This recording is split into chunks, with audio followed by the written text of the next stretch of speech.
Y neges glir sy'n deillio o'r ystadegau yma yw bod tlodi yn llythrenol yn eich lladd, yn pwyso ar y dafol sy'n penderfynu hyd eich bywyd yn y byd hwn.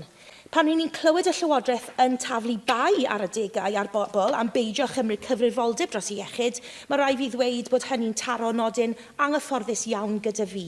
Wrth gwrs mae rai ni geisio cadw'n hunain yn iach, ond mae adroddiad ar ôl adroddiad yn dangos bod ein iechyd yn cael ei benderfynu gan fwyaf gan yr ymodau rydyn ni'n cael ei geni ynddyn nhw.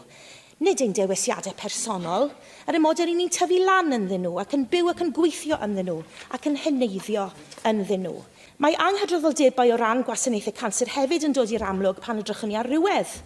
Ar gyfer taledd, mae menywod yng Nghymru yn llai tebygol o dderbyn triniaeth canser o fewn y cyfnod clinigol delfrydol na dynion, ac o ran canser gynecolegol, dim ond 33.6% o gleifion sy'n derbyn triniaeth o fewn yr amser yma. Y canlyniad anochel yw bod cyfraddau marwolaeth o ganser gynecolegol yn uwch yng Nghymru o'i gymharu â gweddill y Deyrnas Gyfunol, ond yn unol â ffatrwm sy'n siomedig o gyffredin ar draws materion iechyd menywod, nid yw hyn yn derbyn y sylw mae'n ei heiddi gwarth o beth yw'r ffaith taw ni oedd y genedl ddiwetha yn y Deyrnas Gyfunol i gyflwyno cynllun iechyd menywod.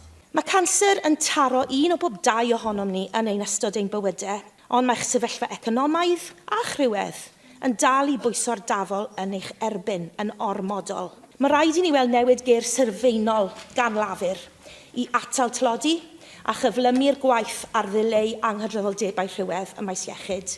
Mae'n anochel taw cynnyddu fydd yr anghydraddoldebau niweidiol yma o fewn gofal canser a chael rhoi cyfle i bobl i oroesi canser os na welwn ni weithredu.